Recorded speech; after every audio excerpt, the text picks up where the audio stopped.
faire. Allez, l'équipe sur le plateau. Oh là là là là là, oh là là là là là là, quelle image! Et la joie du pistolero à l'arrivée.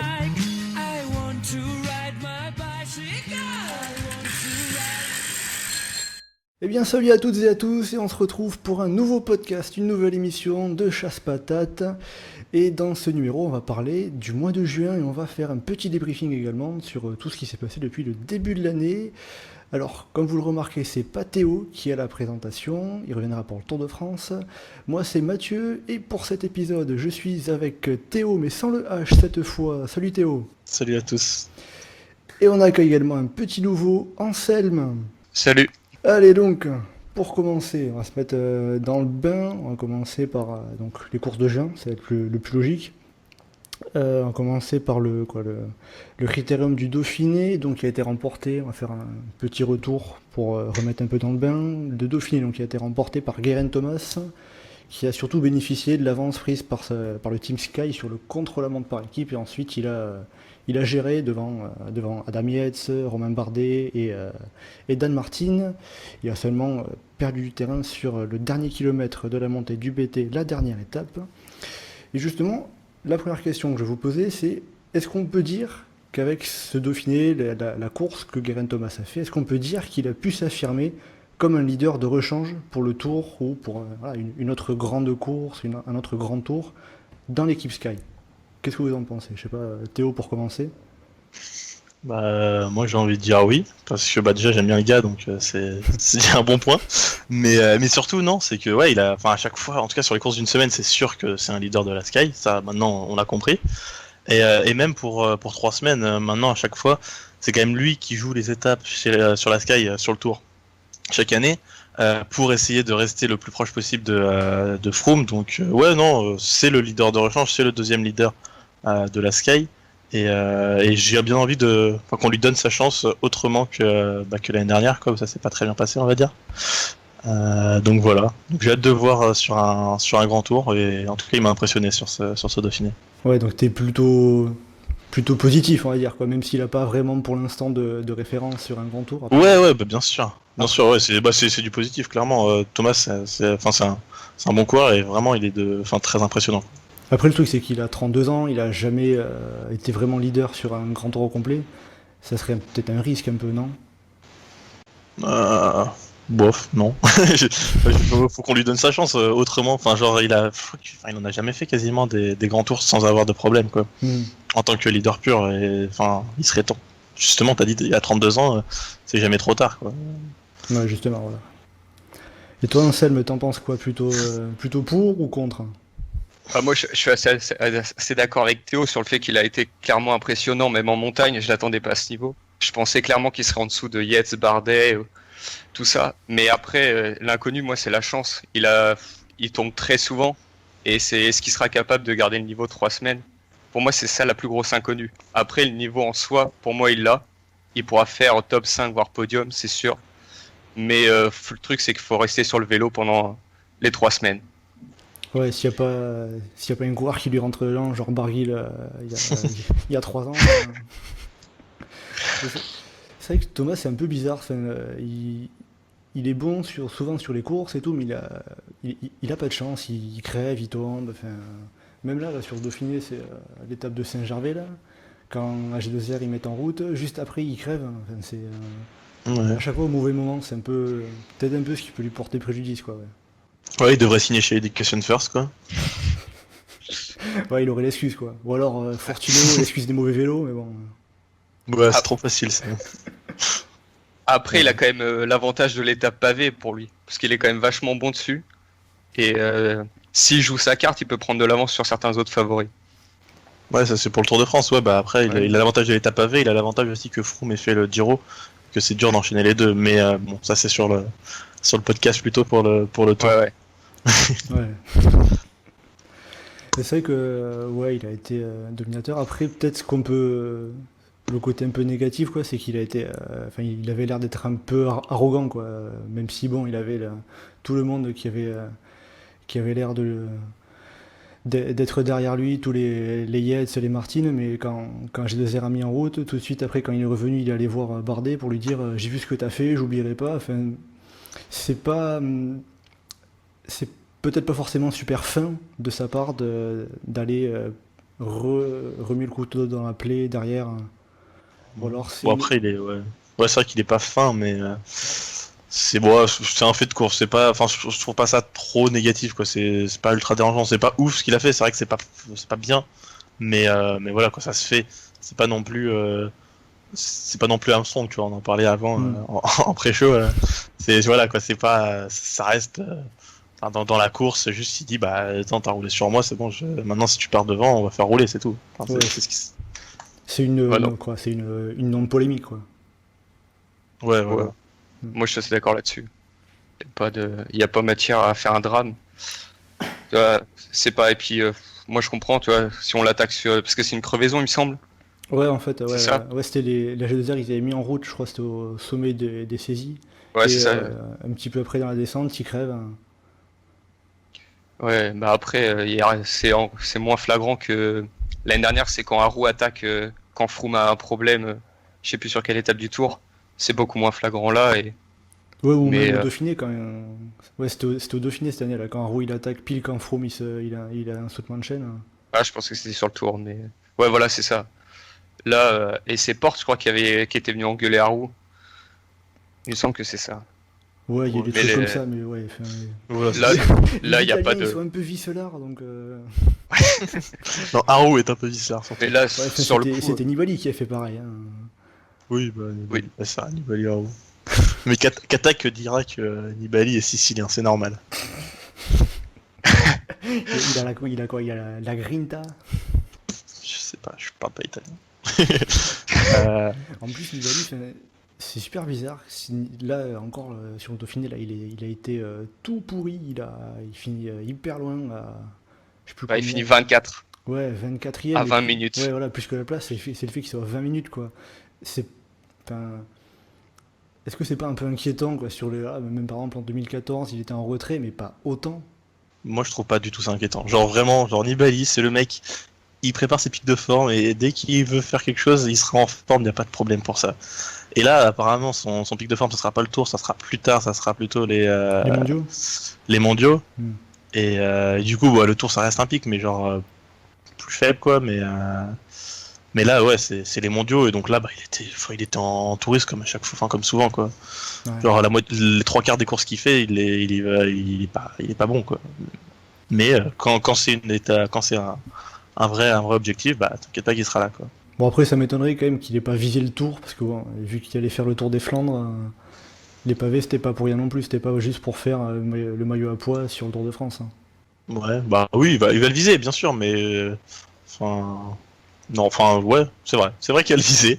C'est vrai que j'avais pas vu ce côté-là avec les pavés. Mais je pense que voilà, ça reste pas son objectif principal. Et que bah du coup, il va être en forme pour le tour. Mais je pense moins que sur les championnats du monde. Parce qu'il a un peu une revanche à prendre par rapport au JO. Je pense que c'est aussi pour ça. Ouais. Et toi, Anselme, pareil, t'inquiète pas tant que ça, Nibali, hein. Non, je pense que avant je me disais il jouera peut-être une étape, mais pour le général j'y croyais pas du tout du Dauphiné parce que on a l'habitude qu'il arrive en touriste sur les courses de préparation. Après, j'ai pas trop fait gaffe sur la course, mais j'avais pas l'impression qu'il était dans le dur quand ça grimpait, plus qu'il se relevait et qu'il montait à son rythme. Donc pour moi il y aura pas d'inquiétude, il y a pas de souci, il va arriver bien en forme et puis on espère le voir à un vrai niveau.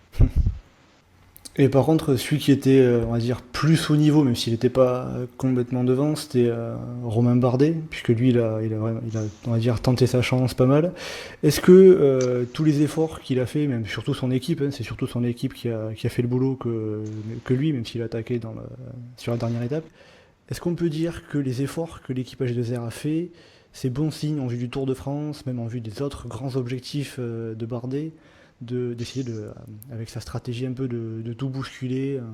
Après, moi je pense que c'est bon signe. Ils ont montré qu'ils avaient quand même une très bonne équipe. Ils sont assez forts. Même Bardet, j'ai l'impression qu'il est plus fort que les autres années.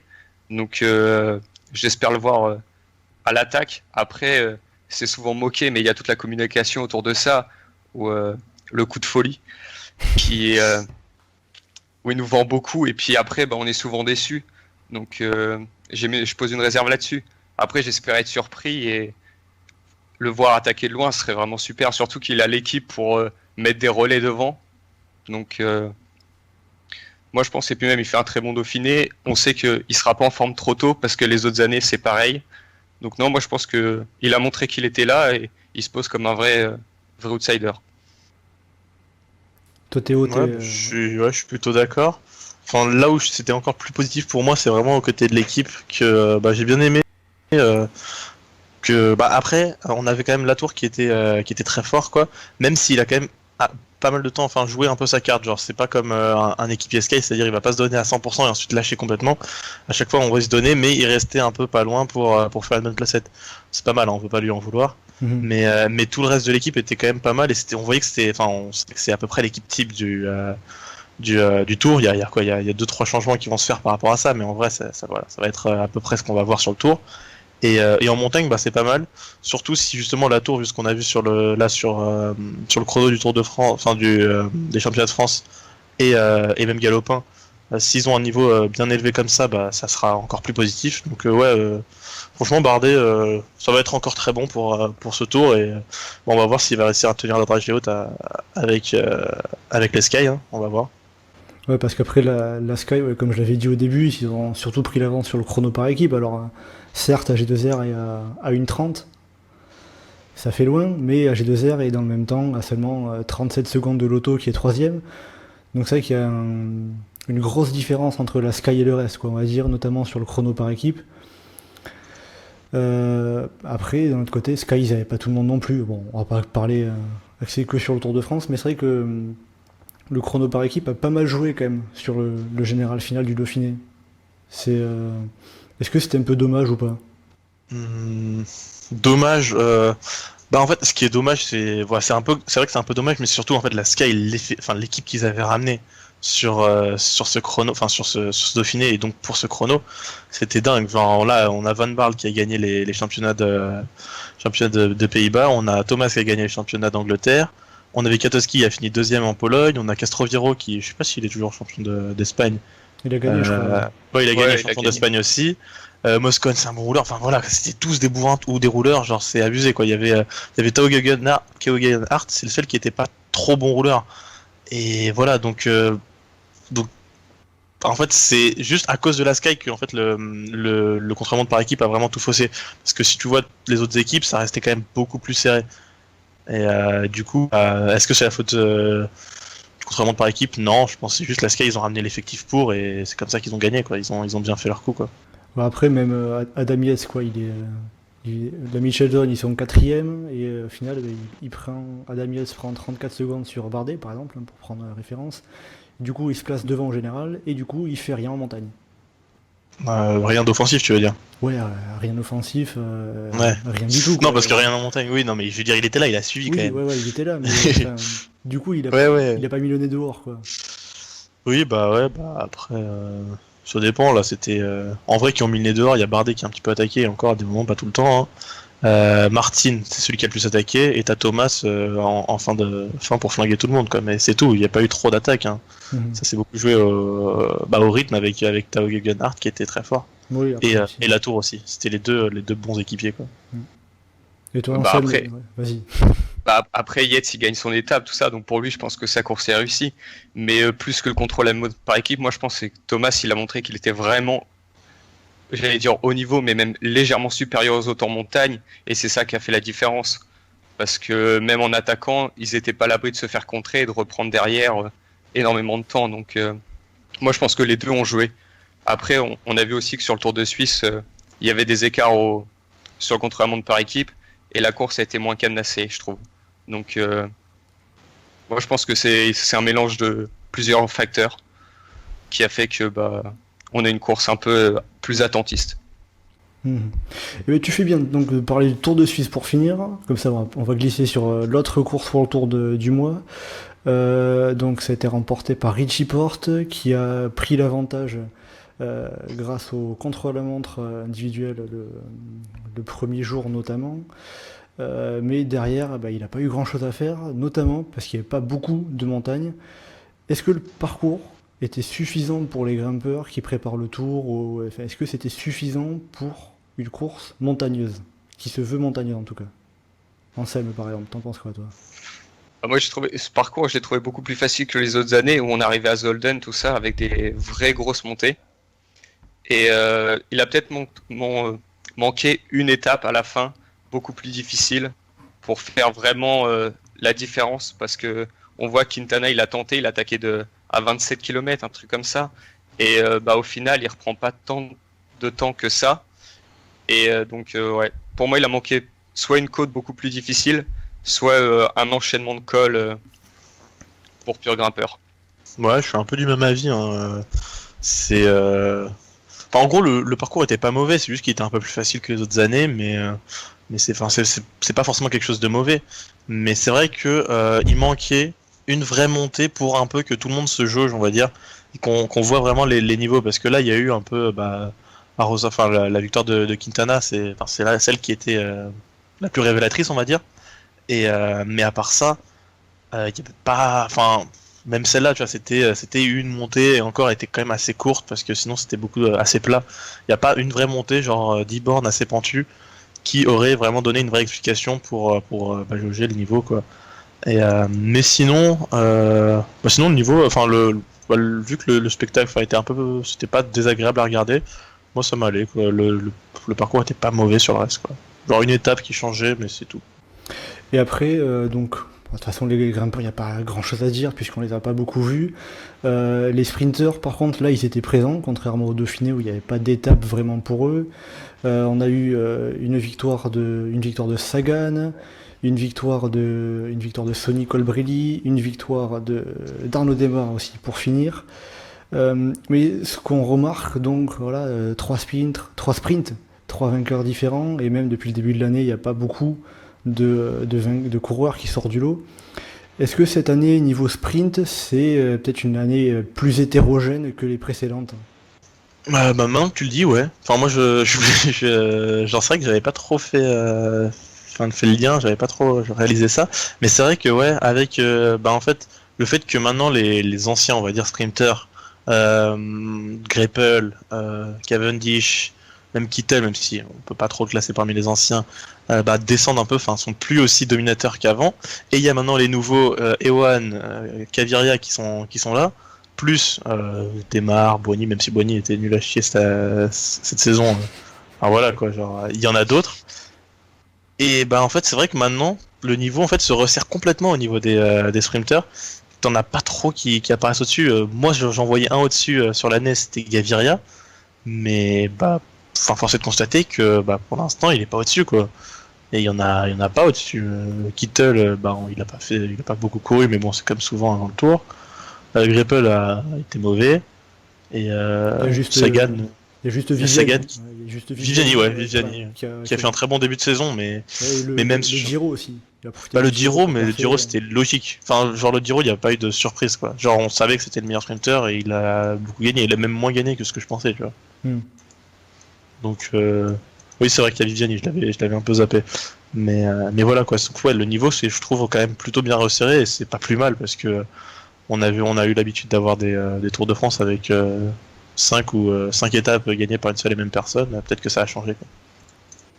Moi, je suis assez d'accord avec toi parce que le niveau il est plus resserré. On va peut-être retrouver des sprints beaucoup plus disputés comme au début des années peut-être 2000 et encore. Mais moi, je pense que le problème, c'est qu'on a maintenant, on a beaucoup d'équipes qui misent sur un sprinter et qui ont vraiment une équipe construite autour de lui pour l'emmener. Et de ce fait, ils arrivent beaucoup plus frais.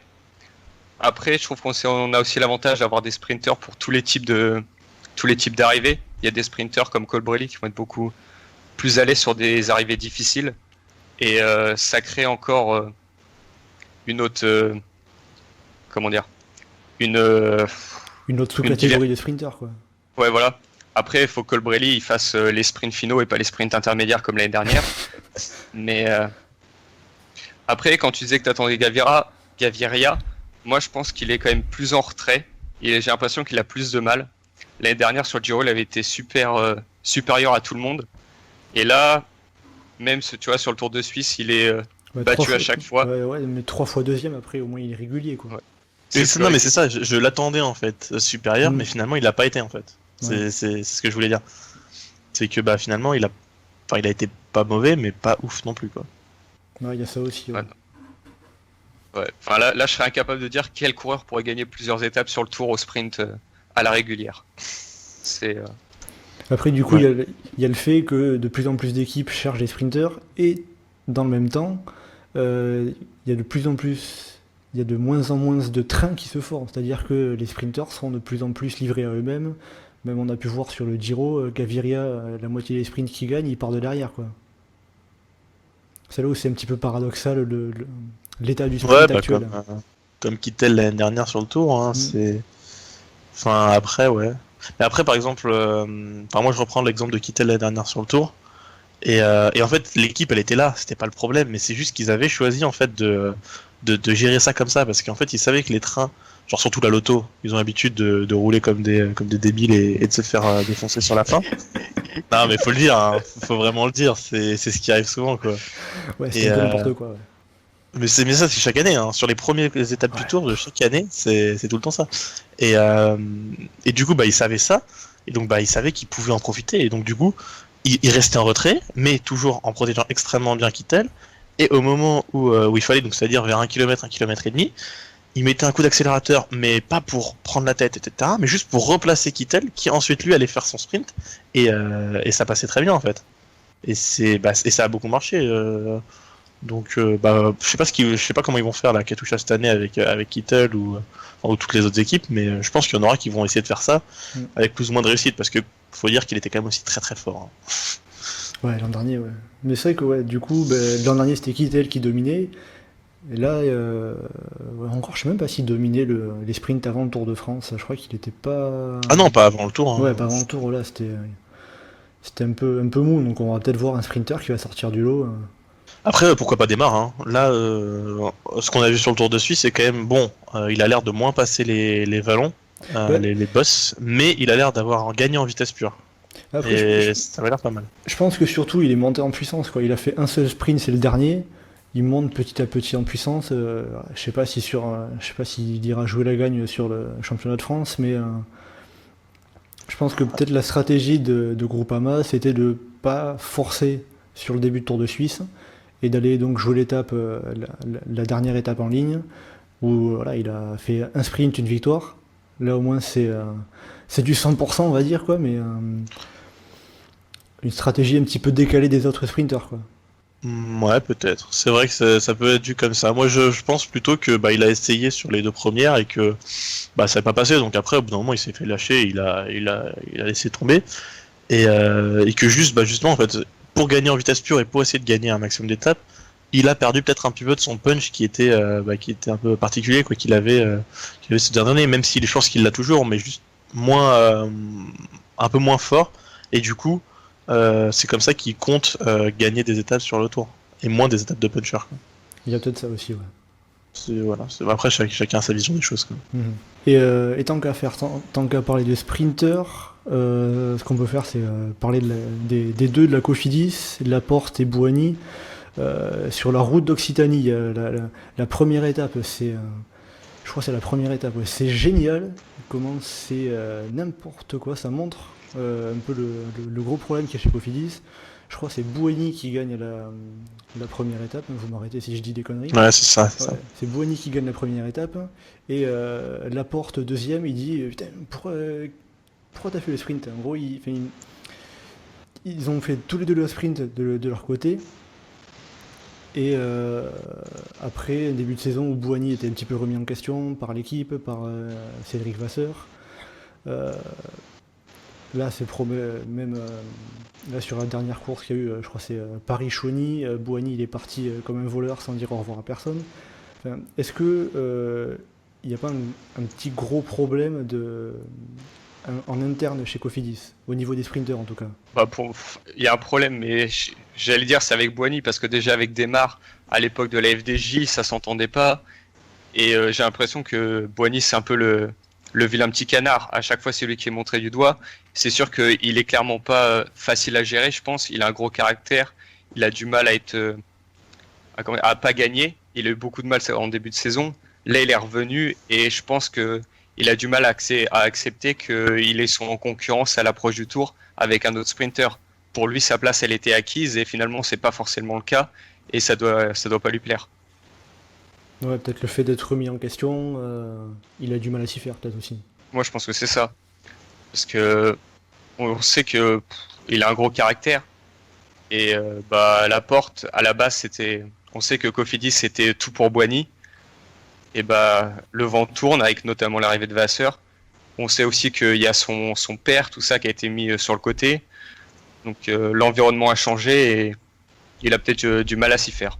Bah oui, c'est comme ça que ça. Enfin, je pense qu'il n'y a pas trop de questions à se poser, quoi. C'est exactement ça. C'est que Boigny, c'est comme tu as dit, un fort caractère. Que lui, il compte et il veut être leader incontesté de son équipe. Sauf que Laporte il est pas mauvais et c'est normal que la Cofidis lui donne sa chance. Sauf que juste Boigny il le voit pas comme ça et du coup ça les met. Enfin, je suis pas sûr que Laporte soit créateur de conflit. Je pense vraiment c'est juste Boigny qui fait ses petits caprices quoi. Donc ouais c'est. Franchement j'ai hâte de voir sur le Tour de France ce que ça va donner. Vraiment genre. Déjà il faudra voir s'il sera sur le Tour de France ou pas déjà. Ouais. Enfin je pense qu'il sera avec tous les. Je pense vu son salaire et tout ça serait. Mais s'il est là pour foutre la mauvaise ambiance, après c'est pas sûr. Hein. Moi je suis pas sûr du tout qu'il y soit. Hein. D'un côté ça serait étonnant parce que c'est le plus gros salaire de loin, et de l'autre ça serait pas si déconnant que ça parce que il faut un peu la mauvaise ambiance partout. Après je sais pas si la startlist est tombée, enfin si Cofidis a dévoilé leur coureur. Je vais dire ça, non c'est pas validé pour l'instant, ils disent, en tout cas d'après PCS il y a Boigny qui est dedans mais en tout cas c'est pas validé donc rien n'est sûr. Hein. Ils attendent peut-être dimanche prochain, enfin dimanche. Je pense qu'ils attendent ouais. Bon il y en a plein qui font ça en équipe française, enfin il y en a quelques-unes qui font ça. Tout le temps, très souvent ouais. Mais là il y en a pas beaucoup. Groupama et GDR ils ont déjà donné leur effectif. Et sinon sur la route d'Occitanie, on a encore vu Valverde trop fort. Hein. Ouais, alors, est-ce que c'était pas justement que Valverde, il n'avait pas de concurrence? Ah bah si, clairement. Le numéro qui fait l'étape des Monts d'Olme, il se contente de le suivre. Il aurait pu faire mieux, mais il n'y avait pas besoin. Le lendemain, là, vers, je sais pas, avec l'étape du Pic de Nord, il s'est fait plaisir avec Sanchez. Ah bah il s'est amusé quoi. Genre... Mais je pense que c'est ce qu'il lui fallait, genre il veut encore être compétitif et avoir un rôle à jouer pour le Tour de France. Et du coup là, juste pour son moral, je pense que ça peut être bien, tu vois. Genre il s'est pas mis en concurrence avec des potentiels adversaires pour le Tour. Juste, il s'est remis en confiance. Et maintenant, il se projette sur le Tour et on va voir ce que ça va donner. Quoi. Parce que là, c'est vrai que l'impression que ça donnait, c'était qu'il était un peu comme sur les courses espagnoles de début de saison. À s'amuser, à courir partout, alors que sur les grandes courses, il est précis, tueur, mais il bouge pas avant la fin, quoi. Ouais, ça va être ça. Hein. Après, c'est normal, il a de la marge, du coup, il peut en profiter. Alors que sur les courses, en montagne, c'est pas le meilleur mondial, donc c'est normal c'est normal. C'est pas forcément normal, mais c'est pas déconnant de le voir ne pas attaquer, quoi. Ouais. Ouais, c'est surtout qu'en plus, il a une sacrée pointe de vitesse, donc en petit comité... Il est vachement supérieur quand même. Il sait qu'il a grande chance de gagner. Ouais, parce que même la dernière étape, là, il fait un numéro avec Sanchez, il est repris et il fait 2 au sprint derrière. Donc il a de la ressource, quoi. Bon, je pense que là, on a pu faire un peu le tour des courses de jeunes, des courses importantes, hein, on va dire. Donc, ce qu'on va peut-être pouvoir faire maintenant, c'est un petit bilan de mi-saison. Ce que je vais vous demander là dans un premier temps, c'est quel est, on va dire, votre coup de cœur, quel coureur ou quelle équipe vous a surpris, vous a marqué particulièrement. Théo, tiens. Oh, mon coup de cœur, j'en ai pas qu'un, j'en ai plusieurs. Parce que quand même, si je devais en citer un, je pense que ça serait quand même Charman. Parce que il m'a super impressionné sur le Giro, mais même pas que. Comment ça s'appelle, c'était merde, j'ai oublié le nom du Tour, Tour du Pays Basque où il a gagné une étape aussi, c'est ça, non? Ouais, il me semble. Ouais. Je vais regarder. Aussi, ou Catalogne, Catalogne en échappe. Je sais pas si c'est l'un ou l'autre, je confonds. Et du coup c'était Catalogne, je me suis trompé. Et voilà, mais voilà que genre on l'attendait fort en contre-la-montre, même pas aussi fort qu'il l'est maintenant, et on l'attendait pas vraiment pour la montagne, quoi, genre normalement. Et là, ce qu'il a montré sur Catalogne, sur la Flèche, c'était là où il était le plus impressionnant pour moi, et sur le Giro, c'était que du positif, quoi, c'était vraiment bien.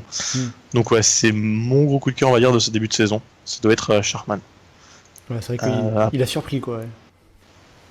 Ouais, surtout on l'attendait pas du tout. Enfin, en tout cas, pas encore à ce niveau-là, quoi.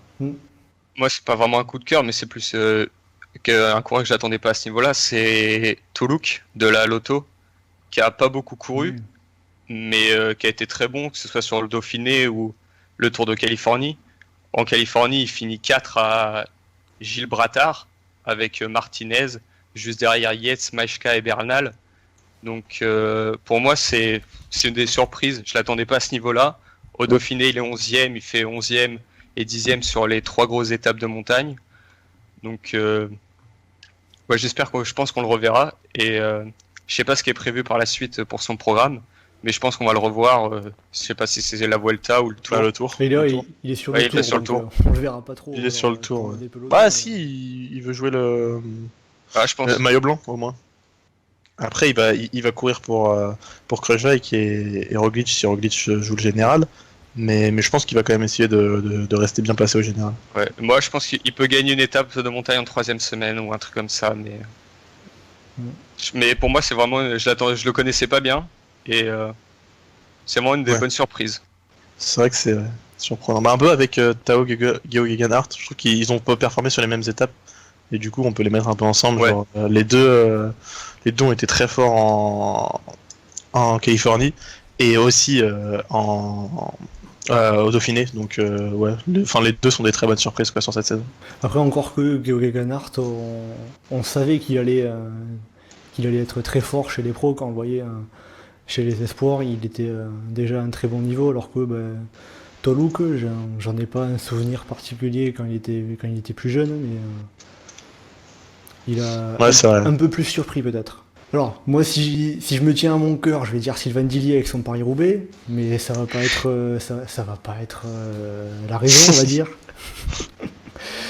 En étant plus raisonnable, je dirais plus qu'un coureur, plutôt toute l'équipe Astana, parce que voilà, ils ont perdu 2 ans de suite Nibali, puis Arou.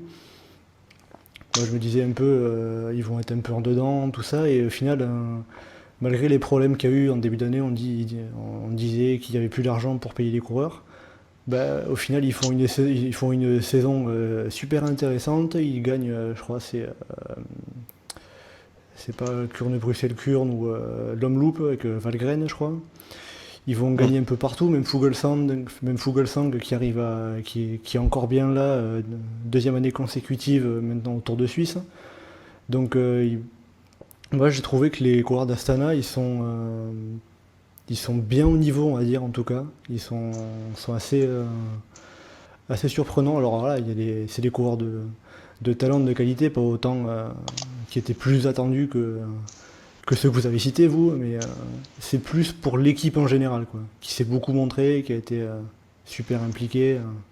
Mais surtout au tout début de saison, genre tout début de saison, là, quand tu voyais Lutsenko qui gagnait tout, même sur la montagne et tout, Oui. c'était vachement impressionnant, quoi. Ouais, ça s'est un peu calmé, mais... C'est un peu calmé, mais enfin, quand même, ça reste, c'est vrai que t'as raison, ça reste une grosse performance d'ensemble de l'équipe. Même sur le Dauphiné, il y a Cataldo qui fait des grosses étapes de montagne, qui ramène les poids. Il y a Bilbao qui va gagner l'étape en échappée. Il tient encore. Ouais, qui est bien tenu, et t'as Fuglsang qui faisait partie des 3-4 meilleurs en montagne, quoi. Ouais, non, c'était sur Tour de Suisse, sur Tour de Suisse, mais le Tour de Suisse, il perd du temps. Meilleurs. Oui, non, mais c'est ce que je disais, mais j'avais pas fini mon cheminement de pensée.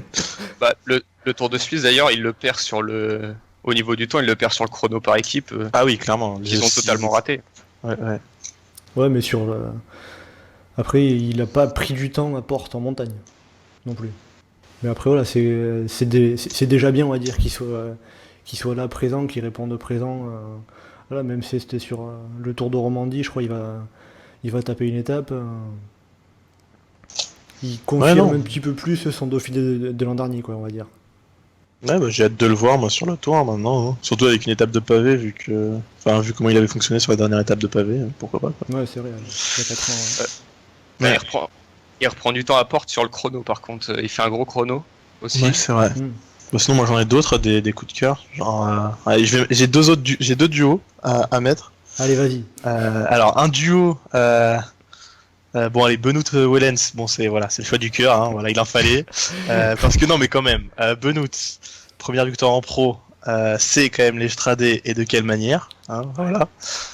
Ça faut quand même le dire, et même confirmation quand même de sa qualité en montagne, même si sur le Dauphiné, le Tour de Suisse pardon, il était pas ouf, mais bon on lui pardonne. Non le Dauphiné. Non, le Dauphiné. Ouais, C'est Dauphiné, Björn Lambert ouais. qui était sur Tour de Suisse. Et Wellens, du coup, bah, comme d'hab, en fait, non, quand même, on l'a vu qu'il était meilleur en montagne qu'avant, et que bah, ce qu'il a fait sur son Paris-Nice, c'était sympa, et même il a assumé son statut de leader sur les Ardennaises, et c'était sympa à voir aussi. Voilà, ça c'était mes deux coups de cœur, mais voilà, c'est des coups de cœur vraiment personnels, hein, parce que en tant que fan de la auto. Et sinon, deux coups de cœur plus génériques, on va dire. On va mettre Carapaz et Solaire, les deux de la Movistar, qui eux ont été Carapaz ultra impressionnant sur le Giro. Ouais. Personne n'attendait à ce niveau-là, je pense. Vraiment là, voilà quoi. S'il y a quelqu'un qui l'attendait à ce niveau-là, c'est Horst, c'est tout quoi. Et je pense que le plus impressionnant pour Carapaz, c'est pas son Giro, c'est le retour en Équateur. On aurait dit qu'il avait gagné la Coupe du Monde, quoi. Ah oui, c'est ouf. C'est incroyable le monde qui était là alors qu'il a fait top 5. En même temps, top quand 5 t'es du pas Giro. attendu à ce point-là et que tu performes à ce point-là sur un pays quand même qui aime bien le vélo, mais qui n'a pas de grand leader. Enfin, le dernier c'était qui ils avaient qui Morano, il est. L'Équateur, c'est pas un pays connu pour le cyclisme, on va dire, Ouais, voilà. en Amérique du Sud, quoi. Ouais, c'est vrai que bah oui. En tout cas, ils ont moins de bons coureurs. Ouais. Mais après, je connais pas l'intérieur du pays si ça pratique beaucoup ou pas quoi. Là, il y a aussi, même l'Équateur en général, ça monte bien, là, avec Narvaez aussi, là, le champion d'Équateur qui est chez Quickstep. Il est pas mal là pour sa saison là, chez Quickstep. Il se démonte pas, quoi, on va dire. Et du coup, après, j'ai parlé de Solaire, et bon, Solaire, plus attendu déjà, mais quand même, voilà quoi, c'est quand même lui qui gagne Paris-Nice, et rien que ça, enfin, t'es obligé de le mettre quand même dans ceux qui ont réussi quand même leur début de saison. Genre, pas grand monde le voyait quand même gagner Paris-Nice de cette façon-là, quoi. Genre, il a vraiment tout fait en sorte pour le gagner, et il y est parvenu, et c'est beau, quoi, c'est cool, genre. Et même au-delà de ça, il a fait le reste de sa saison était quand même plutôt bien. Hein, Ouais, genre, son échappée sur Paris-Roubaix aussi. C'était quelque voilà, chose. également, c'est vrai. Oh là là. C'est vrai qu'il est échappé sur Paris-Roubaix. Bon, après, il abandonne, mais il était en tête et il a bien tenu pendant un petit moment. Ouais, il a fait un sacré numéro quand même. Ouais. Mais bon, après, il a un peu baissé de rythme sur le Dauphiné, mais on va voir ce que ça va donner sur. Attends, il fait le tour, ouais. Donc, on va voir ce que ça va donner sur le tour. Oui, au Movistar, ils ont mis tout le monde sur le tour. Hein. C'est pas Oui, c'est vrai. C'est vrai. Faut pas que je pose la question. Il y a Landa, il y a Valverde, il y a Quintana, et il y a Soler. Et du coup, à l'inverse, après les coups de cœur, les déceptions, je sais pas, par exemple en Selm, est-ce qu'il y a un coureur ou une équipe que tu as trouvé un petit peu décevante sur ce début de saison? Moi j'étais déçu par Neisen, sa campagne de Flandrienne. J'ai trouvé vraiment en dessous. L'année dernière, il nous avait montré qu'il pouvait être très très fort et il avait pas mal eu de malchance. Cette année, je le voyais claquer Paris-Roubaix ou le Tour des Flandres. Et il a été vraiment en retrait. Donc, et même à côté, il n'a pas été hyper bon sur toutes les courses. Donc il était vraiment en retrait par rapport à l'année dernière et je suis un peu déçu. Je l'attendais vraiment à un bon niveau et il n'a pas confirmé. Je crois qu'il était pas un peu malade ou blessé au début des pavés. Je crois qu'il avait un problème à la main, donc sur les pavés c'est un peu gênant, quoi. Mais ouais, il a. Ouais, si, c'est vrai. C'est vrai. Ouais, je sais plus. C'est toi l'expert de la G2R, de toute façon. Il en faut toujours un sur le podcast. Hein. Oui, c'est vrai. C'est vrai que le présentateur, en fait, c'est une condition pour présenter. C'est forcément apprécié à G2R, déjà. C'est ça. Et après, voilà. Donc, on lance un appel à ceux qui voudraient Allez, maillage Théo pour les prochains. Il faut aimer AG2R, sinon on ne vous prend pas. Voilà. Non, même sinon, Naesen, ce qui est con, c'est faudrait que Van Avermaet lui donne des cours sur le placement sur les pavés, quoi, parce que c'est ça qui lui fait défaut surtout. Il a, il a un problème de placement, il est toujours un petit peu en retard en fait. C'est-à-dire que. Ouais, enfin, à contre-temps plutôt même. Ah Parce oui, qu'il y a des moments, il se place à contre-temps, l'avant, ouais. mais pas au bon moment. Et ensuite, il est en arrière au mauvais moment. Ouais. Enfin, c'est le problème, c'est Mm. réussir à bien savoir se passer. Mais c'est un truc qui s'apprend. Et vu qu'il est arrivé sur le tard, bah, j'espère qu'il va pouvoir l'apprendre vite, quoi. Parce que bah, s'il veut gagner, va falloir qu'il apprenne à bien se placer, c'est sûr. Même, je crois que c'était sur Gant Wevelgem ou le 3, il y a certains passages où il était super fort, et il a essayé de faire sauter tout le monde, et après, une fois sorti des pavés, il fait rien. C'est un peu rageant, quoi. C'est un peu le syndrome Jurdi, quoi. On tente rien, on attend l'arrivée. C'est ça le côté chiant chez Agezer, en fait, je me rends compte, quoi. Et toi, du coup, ça serait qui ta déception? Théo. Déception, là encore, allez, je dirais, j'en ai deux, mais j'en ai un, c'est les leaders de chez UAE. En tout cas, les leaders en montagne. Genre, que ce soit Dan Martin, à part son Dauphiné, mais à part ça, il était pas fou. Haru, qui a rien montré, et Menties, on n'en parle pas. Mais il est chez- Ah non, il est rentré, il est chez pardon, Dimension excusez-moi. Data. Il est reparti. Il était quand même tout Excusez-moi. pourri, hein. Ça, je te Mais il est l'accorde. quand même bien dégueu, c'est vrai. Mais oui, j'étais encore resté sur l'année dernière, excusez-moi. Et du coup, bah même Haru et Dan Martin, parce que on a vu le recrutement de UAE qui était quand même, enfin, impressionnant, même plus que ça. Et finalement, bah, à part Christophe qui fait ses résultats habituels, on va dire, bah, Haru, il a rien fait. Et Martin, bah, à part la montagne sur ce Dauphiné, c'était vraiment pas ouf. Et le plus décevant en fait avec lui, c'était surtout les Ardennaises.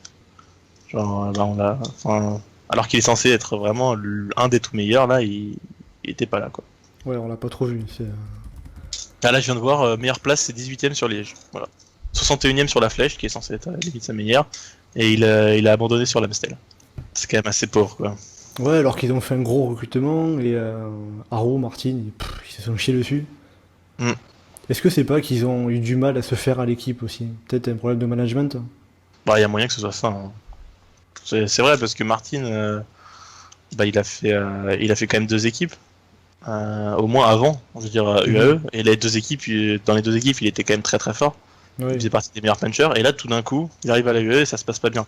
Haru, pareil, non, il a fait qu'une équipe, mais il avait quand même été bah, toujours pas mauvais. En tout cas, il avait quand même fait des résultats dans l'année. Et là, quand tu vois que sa meilleure place c'est 12ème sur le Tirreno, on peut dire que c'est pour l'instant la pire saison, quoi. Mais après, s'il gagne la Volta, ça va bien se passer. Mais là, on parle de la mi-saison, donc Ouais. on peut pas savoir. Moi, pour les déceptions, bon, j'en aurais 2. Je vais pas tirer sur l'ambulance Fortunéo, je dirais plutôt Katyusha. Parce que Katyusha Alpecin, bon, certes, ils ont perdu Christophe l'an dernier, mais ils ont pris Kittel, et Kittel qui a rien fait, à part un pauvre Tirreno. Là, cette année, je crois que c'est sur le Tour de Suisse, mais il a même pas fait les sprints. Il a fait, depuis Tirreno, il a fait 2 sprints, à Cologne et la première étape du Tour de Californie. Donc déjà Kittel, il est décevant, puis même toute l'équipe. Par exemple, même sur le Giro, ils étaient en second rideau, on aurait dit une équipe continentale. J'ai envie de dire, au niveau du comportement des résultats, c'est un peu comme Dimension Data, une équipe qui n'a pas des résultats World Tour. Mais Dimension Data, ils n'ont pas un effectif World Tour, alors que Katyusha, ils ont l'effectif pour avoir des bons résultats dans l'élite. Donc c'est là où c'est le plus rageant, peut-être aussi. Quoi, Ouais. tous les... Mais ouais. Après, par contre, j'attends quand même beaucoup de Zakharine sur le tour. Moi, je le sens bien. Je sens ça va être un des gros animateurs de ce tour, et que justement, il va rattraper un peu la saison qui est vraiment en deçà de la Katyusha. Ouais. Mais c'est vrai qu'au niveau des leaders, Kittel c'était pas fou, Zakharine dont on vient de parler était dégueulasse, et bah, y a Spila qui, comme d'hab, fait ses trucs en Suisse, quoi, mais c'est tout, quoi. Ouais, Et encore en Suisse, il a même pas réussi à la ouais, remonter. il a plus le niveau des courses d'une semaine. Il est plus là pour venir faire le fou sur les courses d'une semaine, venir battre Froome sur un Tour de Romandie. Ouais. Il y a du potentiel, mais pas exploité. C'est ça qui est dommage. on va dire, dans cette équipe. Bon, après, bon, les déceptions, il y en a peut-être d'autres. Il y en a d'autres, ouais. Moi, j'aurais mis Chavez, mais c'est parce que ça me fait mal au cœur en fait. C'est vraiment genre une déception qui m'attriste. Parce que je suis vraiment fan du coureur et à chaque fois, genre, en tout cas, moi, je fais les pronos et tout. Et à chaque fois, je le mets dans mes pronos. Je suis putain, c'est bon, il va réussir et tout sur le Giro, sur tous les trucs. Et bah, non. À chaque fois, non. Non, ça marche pas. Ouais, Du coup, bah, déçu. c'est vrai que le Chavez, c'est peut-être lui pour lequel on est le plus triste de le voir à côté de la plaque, quoi. Ouais, parce que tout le monde l'aime bien. Le mec, il est trop sympa, quoi. Genre, un mec, il passe son temps à sourire. Comment tu veux ne pas l'aimer? Le mec, en fait, est né en souriant, quoi. Bah oui. Tu sais, il y a Et il va mourir en souriant, C'est hein, ça, évidemment. ouais. Les bébés, en général, ils pleurent. Non, lui, il était la patate. Après, il gagne quand même une étape sur le Giro, donc c'est pas trop catastrophique. Mais Ouais, mais la Mais quand tu vois la le... première semaine, non. ça va. Mais la suite, il est plus là. je sais pas s'ils ont donné une explication d'ailleurs. Je sais pas s'il était malade ou. Alors, je sais pas si, je crois qu'ils ont dit allergie, un truc comme ça, mais. Ouais, c'est ça. Non, il a pas trop d'explications, juste que bah, Ouais. il n'y arrive pas, quoi. Mais c'est vrai que c'est bizarre parce que par exemple sur Paris-Nice, pareil, il avait bien commencé. Sur Paris-Nice, il était très costaud au début, les premières étapes, les étapes vallonnées. Il gagnait pas, mais il était bien placé à chaque fois. Même Oui, le contre-la-montre, il avait fait 10ème du contre-la-montre. Et l'étape de montagne qui aurait pu lui convenir en plus, genre qui était normalement Ouais, il y a pas grand monde. plutôt pour hein. lui, quoi, la Colmiane. En plus, Enfin hein. voilà, quoi, genre.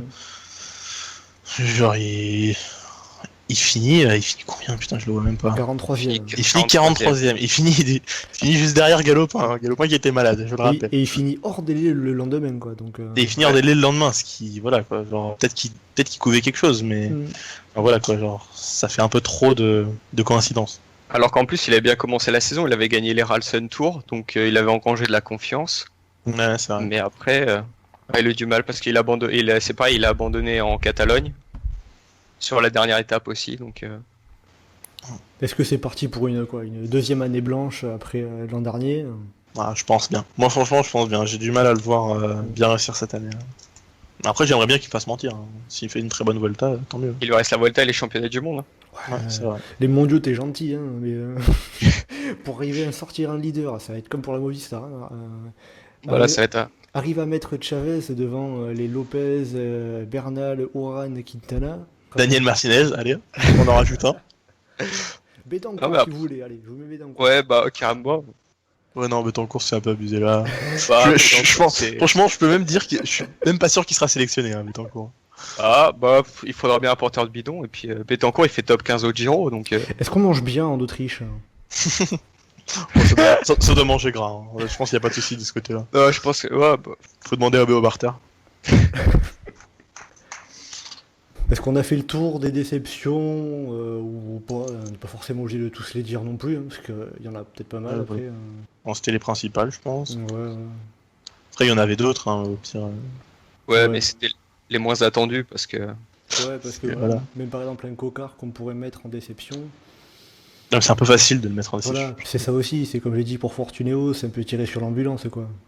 Ouais, c'est pas. Bah, pareil, Boigny, même s'il est revenu un petit peu là, ça reste des grosses déceptions, quoi. Mais on en a tellement parlé en tant que déception que ça servait à rien de le mettre là-dedans, quoi. Et après encore Fortunéo, peut-être que l'an prochain avec Greppel, ça irait mieux. On sait pas. Si t'enlèves la victoire de Maxime Bouet sur le Tour du Pays de Savoie, la meilleure place c'est Fonseca, 3ème à la Classique Loire-Atlantique. Oui. Voilà, c'est pas glorieux. voilà, c'est Fortunéo, c'est pas Novo Nordisk. Hein. On va éviter le troll et clasher, hein. On sait jamais Barguil qui nous fait une fulgurance sur le Tour, il sauverait la saison après. Hein.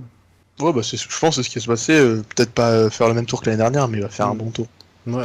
Bon, et du coup, pour finir, donc on a eu déjà les championnats de France du contre-la-montre, donc avec Pierre Latour. Qui a tout explosé. Oui, bon, en même temps, il y a un peu Latour et les autres hein, sur le gros nom en France. Hein. Bah, enfin, normalement, ouais. Enfin, genre, je l'attendais fort, je l'attendais vainqueur. 2 minutes 15, je l'attendais pas. 2 minutes 15, Oui. c'est énorme. Non, Oui, vraiment. c'est sûr. Mais ouais, sinon, oui, clairement, c'est vrai que normalement, c'est censé être le meilleur. Depuis que Chavanel est vieux. Et bah oui, bah c'est ça en même temps. Et qu'il n'y a pas d'autres spécialistes, quoi. Il y avait Coppel, mais il a arrêté, on sait pourquoi. Et voilà, quoi. Ouais, il y aura peut-être Cavagna, mais bon, il faudrait qu'il dépasse le premier intermédiaire. Cavagna, Armenaud, mais c'est pour le futur ça. Ouais, Cavagna, Armenaud, Armirail, ça pousse un peu, voilà, c'est ça qu'il faut se dire aussi. Benjamin Thomas. Ouais, c'est vrai que on a eu pas mal de jeunes finalement. C'est bien. Ça pousse un peu. Après, Le seul qui était un peu décevant là sur le chrono, c'est Goujard. Qu'est-ce qu'il fout à plus de 5 minutes Ouais, bah Goujard, c'est toujours un mystère, j'ai l'impression, ses pics de forme. Mm. Parce que quand tu vas au niveau des chronos, genre à des moments, il peut faire vraiment des trucs nuls à chier, comme bah juste ce chrono-là, et sortir le chrono des championnats du monde l'année dernière où il avait le top 5 dans les jambes, quoi. Genre, c'était. Ouais, personne ne le voyait aussi bien, quoi. Il était monté en forme sur la Volta, mais. Et ouais, mais personne ne le voyait à ce niveau-là quand même. Quand même pas, quoi. Genre. Bah, s'il refait pareil cette année, on signe. Ouais, vous, je sais pas, mais moi, oui. Je comprends. Bon, et du coup, le championnat de France donc en ligne. Donc c'est un circuit un petit peu vallonné, plus que l'an dernier. La côte elle est un petit peu plus dure. Qui est-ce que vous voyez gagner chez les hommes là? Parce que c'est assez ouvert quand même au final. Ça peut être des sprinters, des punchers, des baroudeurs. Ouais, c'est compliqué à dire. Bon, moi, il y en a un que je veux voir, hein, mais bon, ça, on se demande qui c'est Tony Galopin, bien entendu. Parce que, bah, quand même, faudrait qu'il le gagne un jour. Maintenant qu'il aura une équipe, il peut. C'est vrai, mais il a pas l'équipe complètement autour de lui. Je sais pas si Bardet il le fait. Non, il le fait pas, je crois. Bah, Il le fait pas. Ouais, ça sert pas à grand chose. Oui, ça aurait pas été trop. Mais même, tu vois, la Galopin, genre, enfin, tu parles de trucs un peu vallonnés, mais ça reste trop léger, je trouve, les vallons. Genre la côte la plus importante, c'est 1 km à même pas 1 km 4 à 6%. À même pas 6%. Ouais, voilà. Même pas 6%. Bah, il y a juste des passages à un peu plus de 10%, quoi, c'est tout. Ouais, mais tu fais. Attends, ils font combien de tours? Tu fais 12 tours, 11, 12 tours.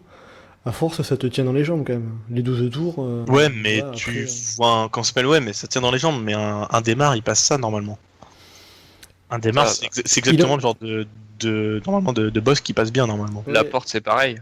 Pareil pour la porte, exactement. Ouais, peut-être plus la porte à la limite, parce que mais après, même les deux, ils en passent une, mais est-ce qu'ils vont en passer 11 des boss comme ça? Bah oui, mais elles vont pas toutes être passées en sprintant. Bah, il suffit que des équipes comme AG2R par exemple foutent le bordel. Moi je demande qu'à voir ça. Hein. Voilà. Franchement, ça serait bien. Hein. Genre, ça serait génial. Bah, ils se sont entraînés sur le Dauphiné, ils ont plus qu'à mettre ça en route sur le championnat de France. Hein. Ouais. Non, Ce serait sympa. Hein. Ça serait Après, vraiment bien. Si ça part très tôt, ce serait génial. J'ai peur que. Vas-y.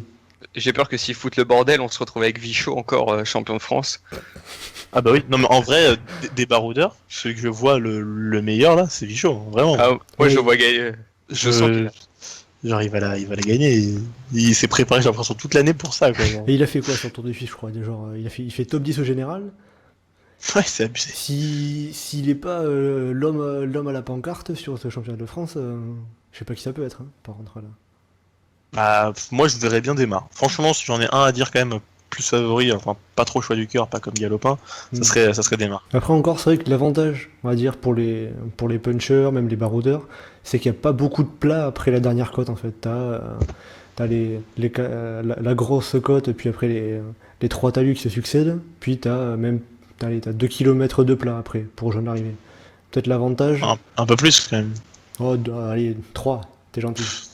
Ouais, 3, j'avoue qu'il n'y a pas plus que 3. J'avoue, 3. C'est vrai quoi là, c'est peut-être l'avantage à ce niveau-là, les équipes de sprinters, voilà, par exemple les trains pour Laporte ou Bouhanni ou Cocard ou Desmar auront peut-être pas le temps de se mettre en place. Après, ça va dépendre de qui y a devant, parce que l'équipe FDJ, elle sera, je sais pas, elle aura quoi, une vingtaine de coureurs encore, donc dans le final, ils auront encore plein de monde pour contrôler, ou même suivre les coups et après les désorganiser. Parce que si Galopin part, par exemple, avec Vichot, je sais pas si Vichot va collaborer, sachant qu'au sprint, ça se vaut quasiment. C'est vrai que la double carte Desmar-Vichot pour FDJ, c'est un peu un avantage quand même là pour le coup.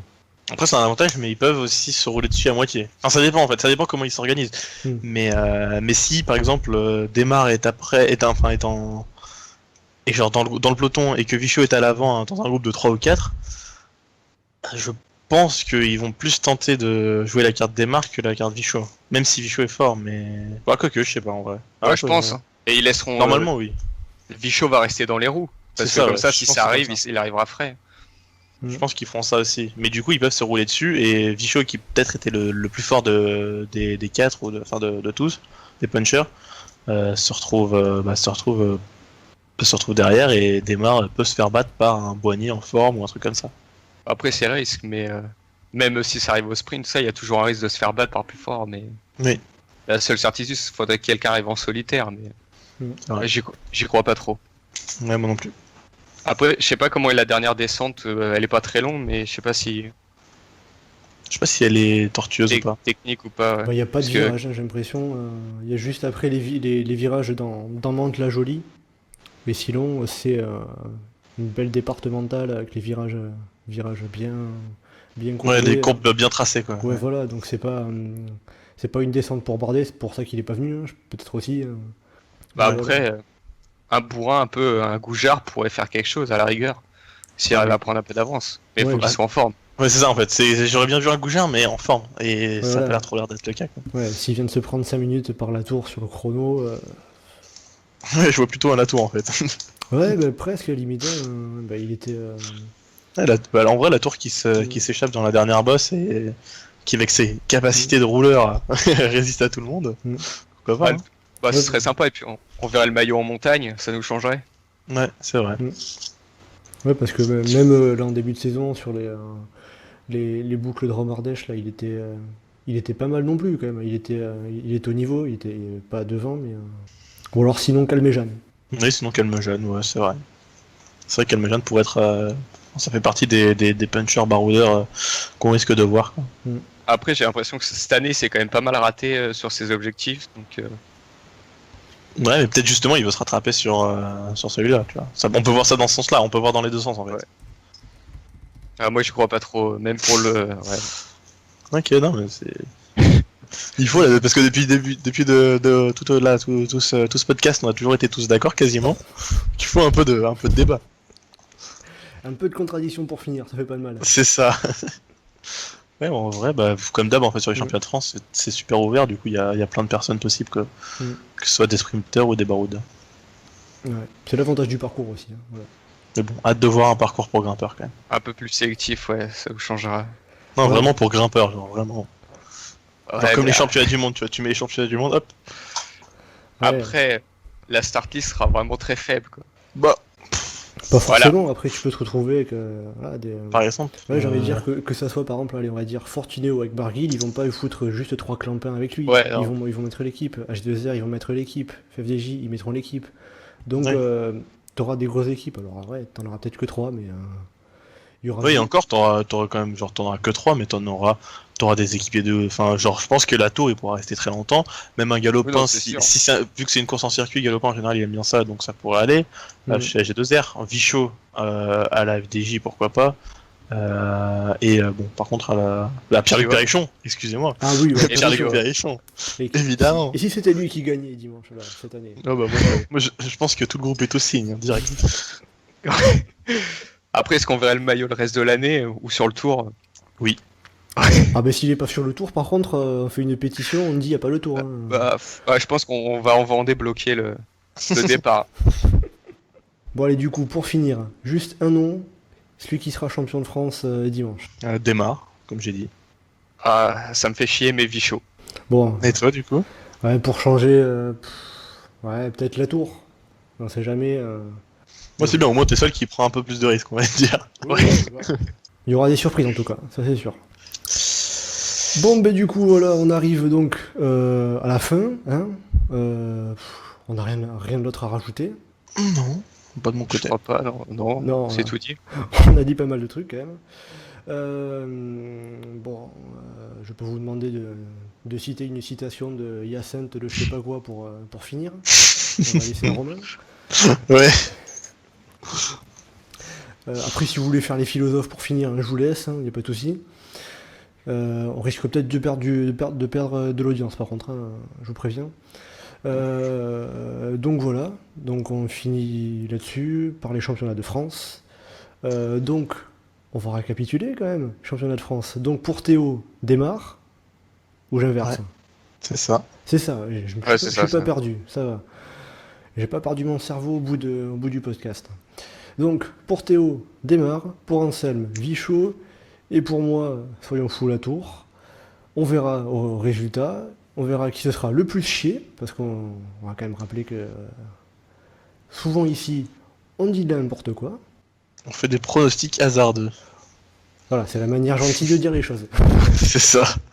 On va dire qu'on est plus fort pour débriefer que pour briefer. Ouais, c'est ça. Voilà. Bon, eh bien, sur ces belles paroles, je pense quoi pour vous dire au revoir. Et allez, je vous laisse le mot de la fin, les gars. Et ben, moi je dis à la prochaine. Hein. Voilà. Moi j'espère à la prochaine. Puis bah, bonsoir. Ou bonjour, ça dépend Ouais. à quelle heure vous nous écoutez. Bon, bah, du coup, on se retrouve peut-être pas avec nous, hein, on sait pas, pour le Tour de France, enfin le briefing du Tour de France. Et ben à la prochaine. Salut!